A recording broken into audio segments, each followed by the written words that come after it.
James TZA kutoka IOTV na millardayo.com. Leo tupo katika shirika la habari la Russia, RT, inaitwa Russia Today. Na tumetembelea katika studio ambapo linafanyika production, ambao kwa Kiswahili sisi tunasema uzalishaji wa maudhui mbalimbali ambayo yanapatikana duniani kote.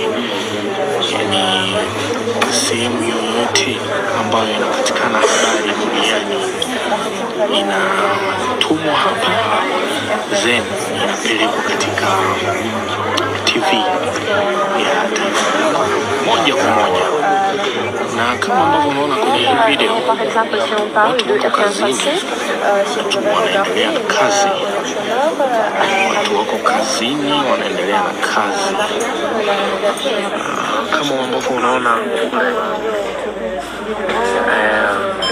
newsroom ambako mtu anasoma habari na anaweza kupeleka jambo linaweza kwenda moja kwa moja hewani, kama ambavyo unaona hapa.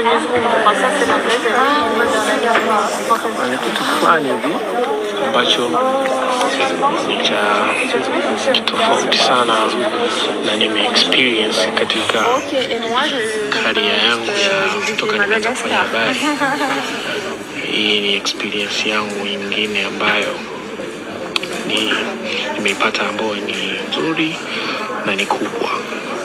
Naweza kuona yani watu wako busy, watu wapoi, watu wanafanya kazi, watu wako kazini katika hichi kituo cha habari cha Russia inaitwa RT. Kama hivi he's making it all together with the team.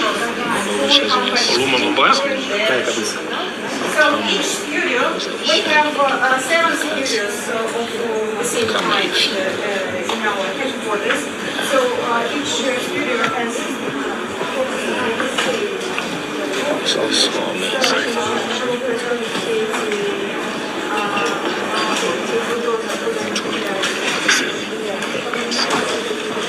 Ripota wako James TZA kutoka IOTV na millardayo.com, nikiripoti kutoka Moscow